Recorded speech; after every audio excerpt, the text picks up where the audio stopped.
जय जगन्नाथ सांग मैंने समस्त को आज मोर वीडियो रे स्वागत। आज वीडियोटी को चलते आरंभ। जुलाई मासर तृतीय श्रेणी रे शिक्षण फलाफल गुड़िक अच्छी भाषा प्रथम भाषा पढ़ापी जाऊँगी। प्रथम अच्छी भाषा अभिनय सहित कविता को आवृत्ति करे, शब्द को नहीं वाक्य गठन करे। 3 रे अच्छी निर्भुल और धारावाहिक भाव 20 रु 25 शब्द पढ़े और प्रश्नर उत्तर दिए। 4 नंबर अच्छी अनुभूति चित्र प्रसंग किंबा पाठ विषय रे निजर विचार को 2-3 वाक्य लेखे। 5 नंबर अच्छी पूर्णच्छेद और प्रश्नवाचक चिन्हर प्रयोग करे। आ गणित रे अच्छी 5टा।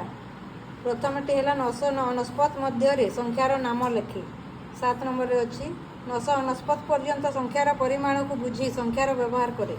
8 नंबर अच्छी विभिन्न वस्तु व्यवहार कर त्रिमात्रिक वस्तु तैयारी करे।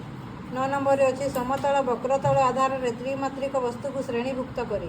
10 नंबर अच्छी विभिन्न द्विमात्रिक और त्रिमात्रिक आकृति को नहीं सज्जीकरण करे। तो एठारे जो पिला माने एठारे दिया है जो पिला निर्धारित शिक्षण फलाफल हासिल करि पारि नाही बा शिक्षण फलाफल संबंधी शिक्षण कार्य करने को संपूर्ण भाव असमर्थ सही स्थान में पिलाटी को आम त्रिभुज चिन्ह चिन्हित करवा। जदि जो पिलाटी शिक्षकों सहायता निर्दिष्ट शिक्षण फलाफल को हासिल करें सही पिला को आम प्लस चिन्ह चिन्हित करवा। और पिलाटी जदि निर्दिष्ट शिक्षण फलाफल को पारंगमता हासिल कर निज सहपाठी को बुझाइबारे समर्थ अच्छी सही पिला को आम गोल सबुज रंगर गोल चिन्ह चिन्हित करवा। सहीपरी एठारे मु चिन्हित कर देछि।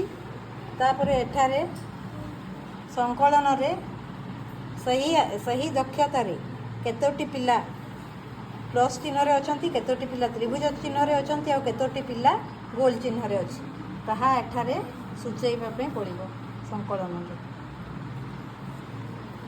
तापरे एठी जुलाई मासर समीक्षा रे भाषा रे नैछि कविता आवृत्ति रे 3 जण पिला त्रिभुज चिन्ह रे और 5 जण पिला प्लस चिन्ह रे अछंती। वाक्य गठन रे 3 जण पिला त्रिभुज चिन्ह रे और 5 जण पिला प्लस चिन्ह रे अछंती। निर्भुल भाव रे पढ़िबारे 3 जण पिला त्रिभुज चिन्ह रे और 5 जण पिला प्लस चिन्ह रे अछंती। अनुभूति लिखन रे 3 जण पिला त्रिभुज चिन्ह रे और 5 जण पिला प्लस चिन्ह रे अछंती। पूर्णच्छेद और प्रश्नवाचक चिन्हर प्रयोग रे 3 जण पिला त्रिभुज चिन्ह रे और 5 जण पिला प्लस चिन्ह रे अछंती। तापरे आगामी कार्य योजना भाषा रे मु लिखिछि विभिन्न दक्षता रे पिला मानकु सही दक्षता को आहरण करिबारे तार होउथिबा असुविधा को भल भाव रे परखि निरखि सही आधार रे टीएलएम प्रस्तुत करिबि और सही दक्षता को अचीव करिबारे ताकु सहाय्य करिबि।